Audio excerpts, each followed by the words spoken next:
ನಿಜವಾಗ್ಲೂ ಇದು ನಮ್ಗೆ ದೇಗುಲನೇ. ದೇವ್ರು ಇದ್ದಾನೆ ಅಂತ ಮಾತ್ರ ಅನ್ಕೊಂತೀವಿ, ಆದ್ರೆ ನಾವು ದೇವ್ರನ್ನ ನೋಡಿದೀವಿ ಅಂದ್ರೆ ಅಮ್ಮನ್ನೇ ನೋಡಿದೀವಿ. ಪ್ರಕೃತಿಯ ಮಡಿಲಲ್ಲಿ ಒಂದು ದೇಗುಲ. ಹೌದು ಮಗನಿಗೆ ಎಷ್ಟು ಪ್ರೀತಿ. ಹೌದು. ಅವ್ರಿಗೆ ಎಷ್ಟು ಪ್ರೀತಿ ಅಂದ್ರೆ ಅವ್ರಿಗೆ ನಾನು ಇಷ್ಟು ಪ್ರೀತಿ ನಾನು ಯಾರಿಗೂ ನೋಡ್ಲಿಲ್ಲ. ಅಷ್ಟು ಪ್ರೀತಿ, ಅವ್ರ ಜೀವನವೇ ಅವ್ರಿಗಾಗಿ ಮೀಸಲಾಗಿದೆ. 25 ವರ್ಷಗಳ ಕಾಲ ಇದ್ರದ್ದು ಕೂಡ ಅಂತ ಹೇಳ್ತಾ ಇದ್ರು. ಈಗ ಅತ್ತೆಯವರ ಬಾಂಧವ್ಯ ನೋಡಿ, ಇವತ್ತು ನಮ್ಗೆ ಗೊತ್ತಿಲ್ದೇನೆ ನಮ್ಮ ಅತ್ತೆ ಇಲ್ದೇ ಇದ್ರು ಕೂಡ ಅವರೇ ನಿಂತು ಇದು 25 ವರ್ಷ ಇದೇ ಡೇಟಿಗೆ ಫಿಕ್ಸ್ ಆಗಿರೋದು ಅಂದ್ರೆ ನಮ್ಮ ಅತ್ತೆ ಅವ್ರು ನನ್ನ ಜೊತೆ ಇದ್ದಾರೆ ಅಂತ.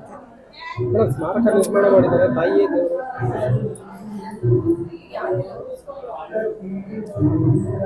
ಸಾರಿ,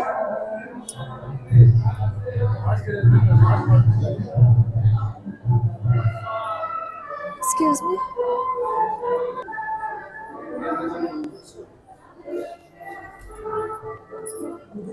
ನ್ಯಾಪ್ಕಿನ್ ಎಲ್ಲ ಇಟ್ಬಿಟ್ಟೆ.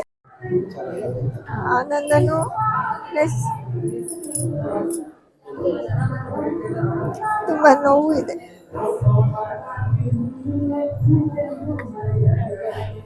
ಕೊನೆಯ ಕ್ಷಣದಲ್ಲಿ ಮೊಮ್ಮಗನ ಬಗ್ಗೆ ಬಹಳಷ್ಟು. ಹೌದು, ಅವ್ರಿಗೆ ತುಂಬಾ ಕನ್ಸಿತ್ತು ಮೊಮ್ಮಕ್ಕಳ ಮೇಲೆ, ತುಂಬಾನೇ ಕನ್ಸಿತ್ತು ಅವ್ರಿಗೆ. ಅವನು ತುಂಬಾ ಮಿಸ್ ಮಾಡ್ತಾನೆ. ಅವನ್ನ ತುಂಬಾ ಒಂದು ಒಳ್ಳೆ ಅಧಿಕಾರಿಯಾಗಿ ಮಾಡ್ಬೇಕು ಅಂತ ಆಸೆ ಪಟ್ಟಿದ್ದೆ ಅವರು.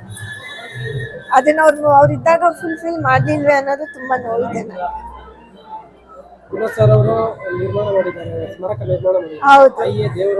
ಹೌದೌದು, ಅವ್ರ ತಾಯಿಯೇ ದೇವ್ರು. ಅವ್ರಿಗೊಬ್ರು ಅಲ್ಲ, ನಮ್ಗೆಲ್ಲರಿಗೂ ಅವರೇ ದೇವ್ರು.